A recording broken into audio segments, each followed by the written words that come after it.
All right, what's going on, guys? John Schaefer with you. This is an Aztec edition of the wrap-up show on a Sunday evening. Disappointing Friday, obviously, Aztec fans against Boise State. We'll look back on that. Missed opportunities for San Diego State. We'll look ahead to next Saturday, which has become a really pivotal game for the Aztecs, as San Diego State has now lost 3 consecutive games. So as you make your way in, whether you're here live or on replay, would appreciate it if you subscribe to year-round content for Aztec fans. We have year-round coverage for San Diego State football and basketball fans. We'll be here with you following almost every Aztec game this year in football and men's basketball. So if you're here, please subscribe. Really would appreciate that. If you're here, please smash the like button as well.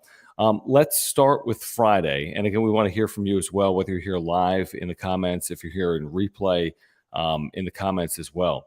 This was a very winnable game, obviously, for San Diego State as we look back. I mean, the Aztecs had plenty of opportunities against Boise State, and I think you look at this as one of those games where you wish you had a play or two back because you feel as if you could have won this game. The way it started with a long kick return to Jalen Maiden, the way the first drive ended, where he came within a half yard of scoring and fumbled. It was initially ruled that he was down. They reviewed it, and the review went to Boise. He had fumbled a split second before his elbow was down, and that was one of 2 critical plays and turnovers for San Diego State in this game. He'd have another turnover, another fumble in this game for San Diego State.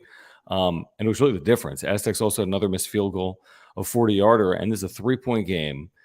And you could argue there were, at least, 14 points left out there, if not more than that, for the Aztecs when we consider where they turned the football over. Again, a half yard away from scoring on the first possession of the game.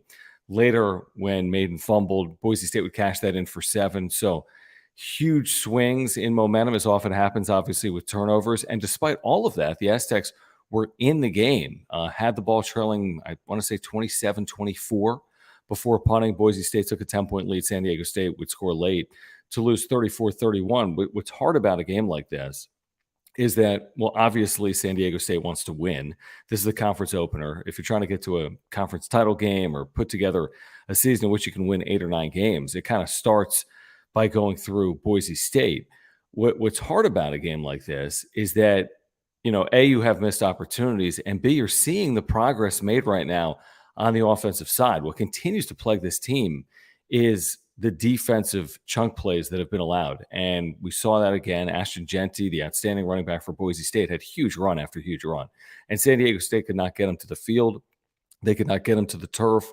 I think I saw unofficially Pro Football Focus had the Aztecs with 18 missed tackles in this game. And a lot of that was because of Ashton Jeanty, who's, an outstanding running back. But I'm sure when we talk to Brady Hoke this week, and I'll talk to him on Wednesday for his coach's show, he's going to say we need to do a better job tackling, and we need to really eliminate some of the big plays that have really hurt his football team, whether that's against UCLA or Oregon State or more recently here against Boise State. So the things that plague you, as often happen in football games, the turnovers, Aztecs had 2 of them, didn't force any. Surprisingly, the Aztecs have been one of the most opportunistic defenses in the country heading in. Then the chunk plays as well. And then again, the 3-point game, you missed a 40-yard field goal. Not to say that the field goal was the end-all, be-all. Who knows what happens in this game, even if the Aztecs convert on that field goal in the third quarter. But they've missed out 3 in the last couple of weeks, and it's just kind of adding to some of the frustrations right now for SDSU fans. So again, John Schaefer with you here on the wrap-up show, and let's talk about it. As the Aztecs put themselves in a position where Saturday up in Colorado Springs becomes just a massively important game, trying to avoid 0-2 in the Mountain West and trying to get back to 3-3 overall and snap a 3-game losing streak. Now, I would say this, that despite everything, if you can get to 3-3 and 1-1 in the league, you've put yourself in a position where you can dig out of it. Shoot, you could even argue that if they don't win at Air Force, they can find themselves to bowl eligibility, because you look at the second half schedule, it's nothing like the first. They do still have to play Fresno State, but you could find 4 wins or potentially more in the second half schedule. But to be realistic, the only way to a Mountain West championship game is by winning in Colorado Springs on Saturday, and that's not going to be easy. Air Force, 400-plus rushing yards at San Jose State on Friday, undefeated on the year. I mean, they've always got a good running game with the triple option, obviously. Always have a very stout offensive line.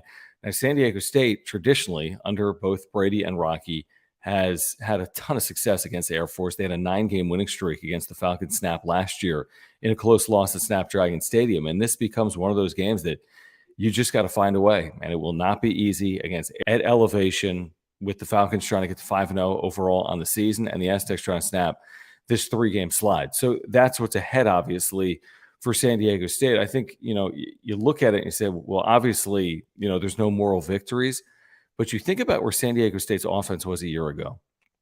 And, and not really to, not to make it, an example between what was happening in 2022 to what's going on here in 2023. That's not really the point. But I will say there's been a lot of progress made on offense, even over the last 3 weeks. I mean, they had 439 total yards against Boise State. 439 total yards. They threw for 273 yards in this game. They ran for 166. That had been an issue. They had not been running the ball effectively. They were able to do that more so. Jalen Maiden leading the way, Keenan Christian, Jalen Armstead, all having a level of success on Friday night. And while the Aztecs didn't have a lot of penalties, they were, inopportune when they came. They had 5 penalties in this game, but 22 first downs, 7 of 13 on third down, 32 minutes time of possession. They were done in by the turnovers. And again, it's, coulda, woulda, shoulda. And I thought Jalen Maiden outside of the turnovers, but again, turnovers are part of the game. But I thought Jalen Maiden outside of the turnovers, played as well as he's played this year and played one of the better games really of his career. But again, the fumbles, and he said at postgame, he said, I need to play a complete game. But you look at his final line, 16 of 22, 241, a touchdown, no picks. Was only sacked 1 time. He ran for 85 yards and a touchdown, an average of 5.3 yards per carry. I said pregame, if you can run for 4 yards a pop, you're going to be in good shape. And that's what they did, 4.2 yards per carry. We saw the emergence of Balin Brooks. What an incredible game for the true freshman. 5 catches, 117 yards. We saw the continued emergence of Breon Penny, 5 catches, 97 yards. They did this without Mekhi Shaw, who's been out due to injury the last 2 games, the most veteran receiver. Mark Redmond got involved, probably not as much as they would have liked, but of course he's always going to be a target defensively in the game planning. 2 catches, 29 yards for Mark Redmond. So offensively, and again, you don't want it in defeat, you prefer it in a win, but offensively, this team's getting better. I mean, it's as simple as that. This team is getting better under Ryan Lindley. I think they're a breakthrough game away. They're going to need to beat someone that maybe they're not supposed to beat. Like even heading into this upcoming weekend, Saturday at Air Force, San Diego State's going to be a 9 or 10 point underdog, maybe an 11-point underdog. I think they opened as a 9-point dog. At some point, you're going to have to beat someone that you're not supposed to beat. And hopefully that's this upcoming Saturday. And the defense is able to do what they traditionally have done against triple options and can get some stops on the ground. But right now, San Diego State really has not been able to do that. You look at, Boise State goes for 241 yards on the ground. Now, a lot of that's Ashton Jenney. A lot of that's their veteran offensive line. They average 5.9 yards per carry, but that's been a theme here over the last really 3 weeks against San Diego State's defense, whether it was UCLA with their talented backs. They had 2 really big backs. Then last week with Oregon State, Martinez went for, I forget what he went for, 139, 140. And then Genti going for nearly 200 yards for Boise State, or did he go for over 200 yards, actually? Let me take a look here. He went for over 200. He had 23 carries, 205 yards, 2 touchdowns, 58-yard touchdown run where he broke 2, 3, 4 tackles. He averaged 8.9 yards per carry. So, it didn't go the way San Diego State had envisioned it to go. And where the offense has taken strides forward, I think the defense hopefully does that moving forward here, because it's been 3 consecutive weeks where they've allowed big plays. And one thing we always said about the Aztecs for the better part of the last 10 or 15 years is they don't allow big plays, and they usually are able to force a couple of turnovers. And oftentimes they rely on their defense to win the game, where it felt like on Friday they were relying on their offense to keep them in the game.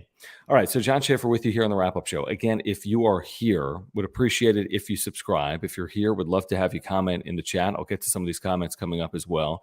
If you're here on replay, please subscribe as well, and please comment in the chat as well. Please let me know where you're watching the Wrap-Up Show, if you wouldn't mind. You can put that in the comments as well. So I'm sure if you were there Friday night, listen, I thought it was a critical game. Like I felt about game 1 against Ohio, I thought that was a crucial game for the Aztecs. I thought they needed to beat Ohio to navigate their way to, the possibility of winning, let's say, 8 games in the regular season. Because I thought if you didn't win against Ohio and you knew you had UCLA, Oregon State, Boise State, Air Force, it was going to be really tough to get potentially 8 wins. Well, now that San Diego State dropped this game to Boise State, which felt like one of these swing games, even though Boise State was a favorite, it felt like one of these swing games that if you won it, you could, begin to forecast a scenario where you could get to maybe, making this up, 6 conference wins, which would get you 8-4 overall. Where you lose it, and it's like now you got to pick up a game. And is it at Air Force? Is it at home against Fresno State? Potentially you'll have to get both of those games. Fresno State's undefeated, Air Force is undefeated, so the schedule's not going to be easy. And again, an opportunity, I thought, against Boise State, where if you win it, you could start talking about what's it going to take to get to a Mountain West championship game, what's it going to take to get to 8+ regular season wins, where if you lose it, it's like you really got to find a game in there that maybe you're not supposed to win and go win it, whether it's this upcoming Saturday against Air Force, whether it's down the road potentially still when San Diego State's going to host Fresno State as well coming up, I think, Thanksgiving weekend at Snapdragon Stadium. So, that's what's in front of the Aztecs right now. We knew, I remember saying this in the offseason, in July, in August. The schedule was as tricky as anything that San Diego State had to navigate. What do I mean by that? I think it's as hard of a schedule as they've had in recent memory. If you look at Aztec schedules over the last decade, when you look at this 4-game gauntlet, the 2 teams picked number 1 and number 2 in the preseason poll of the Mountain West, Boise State and Air Force, coupled with 2 top 25 teams heading into this week. Now, UCLA has dropped out because they lost to Utah in Salt Lake. Really no shame in that with the freshman quarterback Dante Moore. And then, obviously, Oregon State fell in a pretty good game. They trailed by 17 at one point. They made it a 3-point game, nearly recovered an onside kick. Oregon State losing in Pullman to Washington State. Washington State's the top 15 team, so no shame in that either, with Oregon State losing. But you looked at that schedule, like Ohio won 10 games last year. Ohio, by the way, since coming to San Diego, hasn't lost. They're 4-1, and they beat Iowa State. And I remember saying after the Ohio game, or even in the preseason, if you can get to 3-3, you actually feel pretty good about where you are, because you might have a chance to finish 5-1 or better. That was the hypothesis and theory heading into the season, knowing what the schedule was. I thought you needed to beat Ohio. And then even at 2-0, the idea of everyone was saying, hey, if you can go 2-2 over these next 4 games, you'll be in a good spot. I remember saying going into the season, if you can be 3-3 overall through 6 games, 1-1 in the Mountain West, you've put yourself in a situation where you still have everything in front of you. Wouldn't be easy, but you still have everything in front of you. So that's still the opportunity that's presenting itself right now for the Aztecs. Again, none of this is going to be easy. It's only getting harder because, if there was a game among the 4 where you felt maybe the best about, it was probably Boise at home. And I think the betting lines would indicate that, because you were a 2-touchdown underdog to UCLA at home. You were a 3+ touchdown underdog in Corvallis against Oregon State. You were a 6-point dog against Boise State, roughly 6 to 7 points. And now this week after the loss, you're somewhere in that 10-point range, 10-point underdog against Air Force. So among that 4-game gauntlet, maybe this is the quote-unquote second easiest, but it isn't the easiest per Vegas. That would have been Boise State at home. So this is the one you need to now go get after you didn't get Friday night against Boise State. I think it's the only way to look at it. And I think it's there for the taking, by the way, if a couple things happen. 1, they don't turn the football over. 2, they take advantage of those opportunities that they missed against Boise State. And 3, if they continue to improve on offense and make some strides defensively as well. And again, this is not going to be the easiest game to make those defensive strides when you look at the way that Air Force has run the football, not just this year, but traditionally. We know the triple option. I mean, they're as good of a rushing team as in America right now. And San Diego State has not been able to stop the run. So they have to figure out the triple option in a week, and they have to get back to the rush defense that we've seen under Brady Hoke and Rocky Long for the better part of the last decade plus. Let me get to this comment. And again, if you're here, would appreciate it if you did comment. And if you're here on replay, would appreciate it if you commented down below and let us know where you're watching from here today. Aztecs fall to Boise State at Snapdragon 34-31. We're looking ahead to next Saturday in Colorado Springs for the Aztecs as well. San Diego State is 2-3. Air Force is undefeated at 4-0. John Schaefer with you here. I don't know if it's Luscious or Lucius, but thank you so much for weighing in here. He says, did I talk about promotion relegation yet? I'm glad you brought it up, because I actually probably would not have brought it up if you didn't just mention it right now. And I'll be with you for the next 15 or so minutes, guys, if you want to get a comment in the live chat. If you have something on your mind, I'll try to get to it. I haven't talked about it as of yet. So here's the thing: a couple of notes on that. So I talked to JD Wicker, San Diego State's athletic director, on Friday before the game. He joins us every single pregame. We do a 2-hour pregame on San Diego Sports 760. He joins us about an hour out from kick. So he joined us at 6:30 on Friday night. And I specifically asked him about promotion and relegation. And my recollection of it, and I'll have to go back and actually find the audio, the full audio, but I'll paraphrase. I think in paraphrasing, it doesn't sound as if JD's a proponent of it. And let me just say from this perspective, the teams that are towards the top, so promotion and relegation, for those that are unaware of what we're talking about, it's never been in college football. There's this hypothetical out there that maybe is more than a hypothetical. Maybe it's been proposed at this point by some administrators. But it's not to the point where this is something that's going to be like implemented immediately. Is it part of the future of college football? Who knows? But it doesn't sound like it's something that's, going to be part of the fray in 2024. But this idea that you could take the 12 teams in the Mountain West, potentially pair them with Oregon State and Washington State, maybe add another program or two from the group of 5. I'll just throw a couple out, for example, Memphis and Tulane, or UTSA and Memphis, whatever. Now you have 16 programs. You have 8 in the top division, for example, and you have 8 in the bottom division.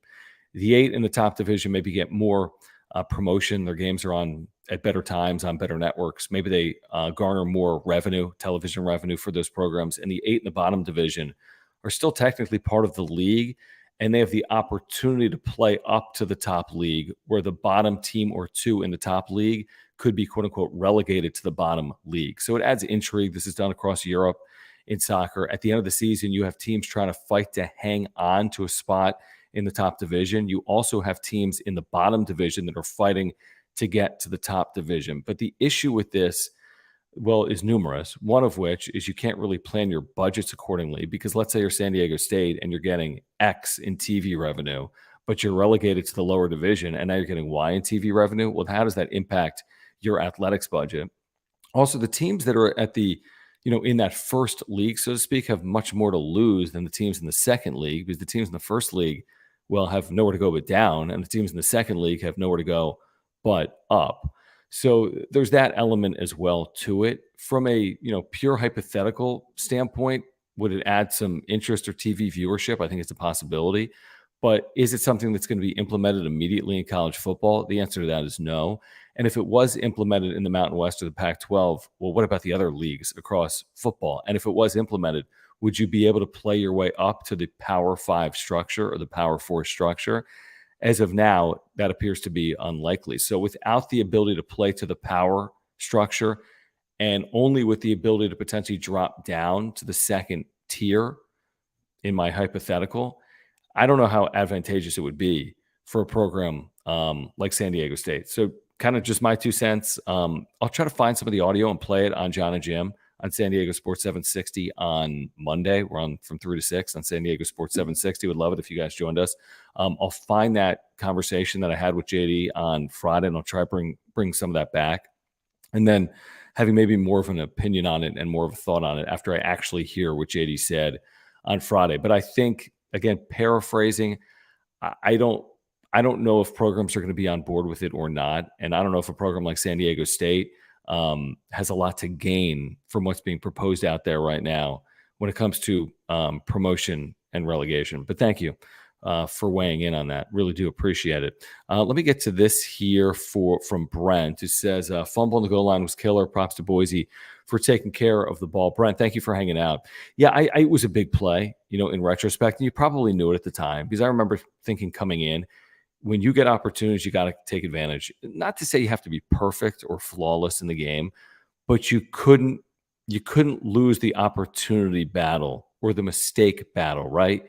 It's not that you had to be mistake-free, but if you made one big one, then you needed to get 2 mistakes from Boise State, right? Or something like that. If you made 2, you needed to capitalize on 3. The issue was San Diego State made the 2 or 3 biggest mistakes in the game, essentially. Missed field goal, it'll happen. It was a 40-yarder. It's not like it's a 22-yarder in the middle of the field and that changed the entire complexion of the game or it was for the win. That will happen, obviously. Fumbles will happen, by the way, as well. Maybe you can deal with one of them, but the 2 were both huge swing plays. One of them at the half-yard line going in after a huge kick return would have given you a 7-0 lead. And remember, San Diego State then later scored, so maybe they lead the game at 1.14-0, and the complexion is different. And then later in the game, when Maiden fumbled, very quickly, Boise State scored a touchdown. So you had huge swings with the turnovers. And, may or may not be the difference, may or may not have been the difference between winning and losing. Again, Jalen said post-game he needs to play a complete game. And Brady recognized that they didn't take advantage of opportunities that they were presented with, and that ultimately in a game against a good team can be the difference between winning and losing. And obviously, Boise has not been the program that they were, 5-7 years ago. Here in 2023, they came in 1-2. San Diego State came in 2-2. Both teams had dealt with very challenging schedules. Boise State had lost, against one of the best teams in the country, maybe a top 3 team in the country in the University of Washington in Seattle. It was a close game for about 2.5 quarters. They ended up getting blown out. They lost at home to UCF, program out of the Big 12 right now. Not a ton of shame in it. They had an opportunity to win it. They lost by 2 on a late field goal. Their only win was against an FCS program, North Dakota, a program they struggled with for 3 quarters, eventually pulled away and won 42-18. So there were a lot of similarities coming in between the Aztecs and the Broncos, and that's why it felt as if it was a game that was there for the taking. You got them at home, not on the blue, right? The matchups over the last couple of years have been pretty good. 2021 up at Carson, Aztecs beat Boise. 2022, Boise ran away with Taylor Green in the second half and won 35-13. But at the half, San Diego State led that game 13-0. And for 30 minutes, it felt as if, they were going to win the game or they were the better team. They had a block punt in that game.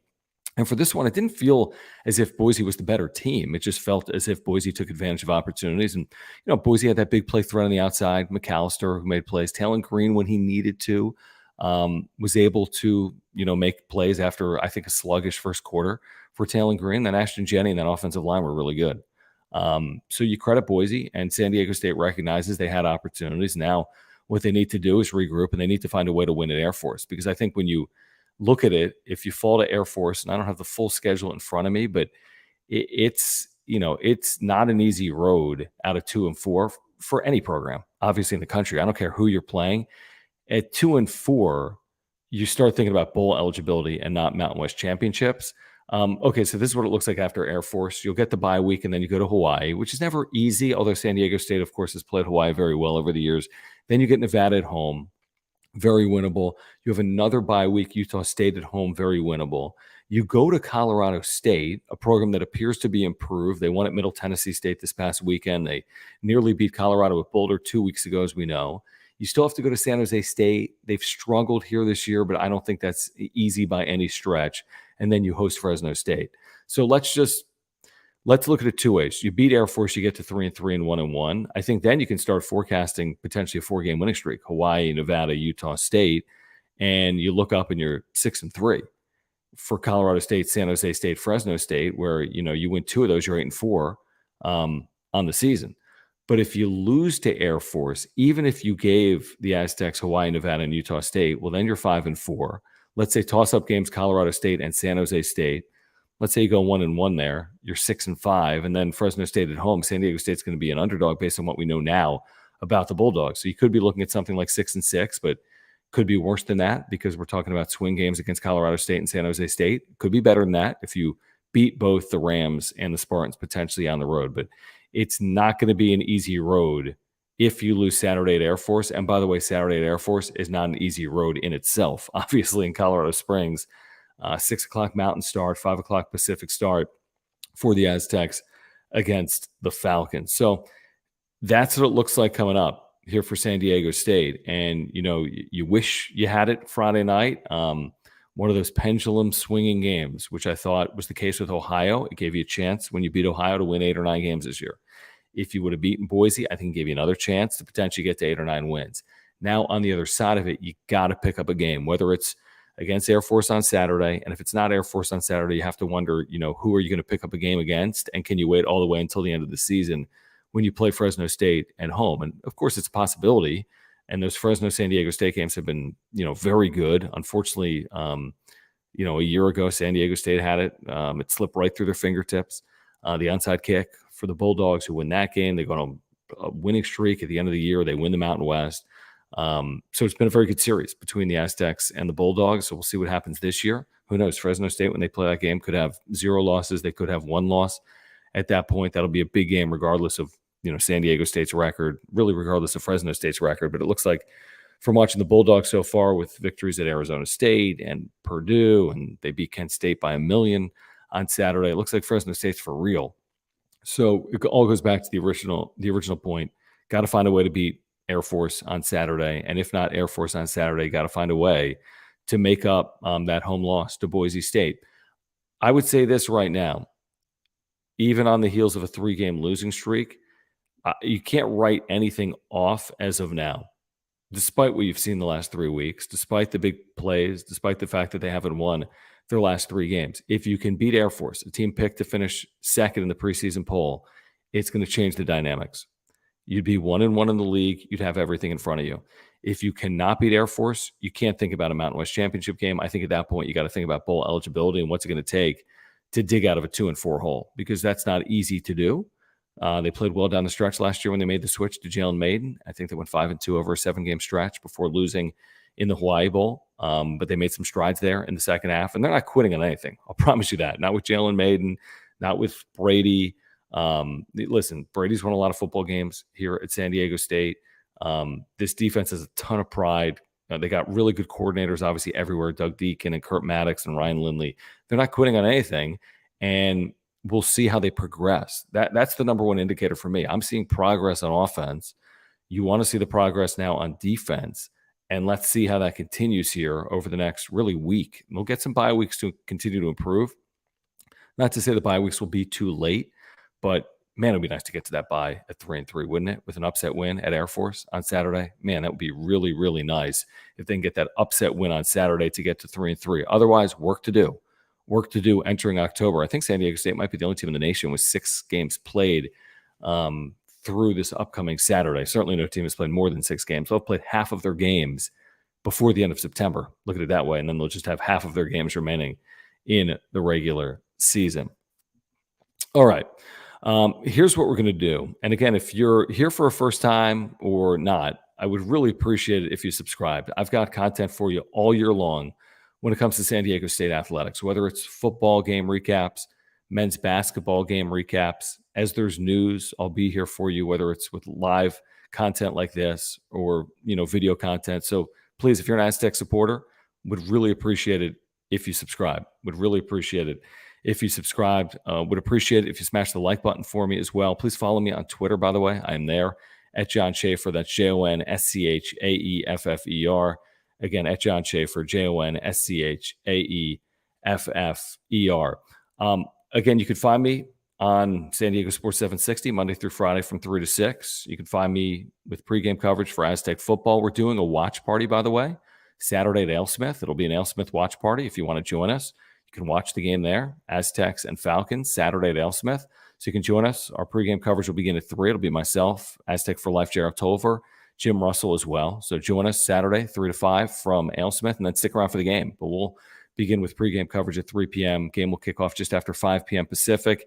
And we'll see if Aztec fans, will spur on San Diego State from AleSmith this upcoming Saturday.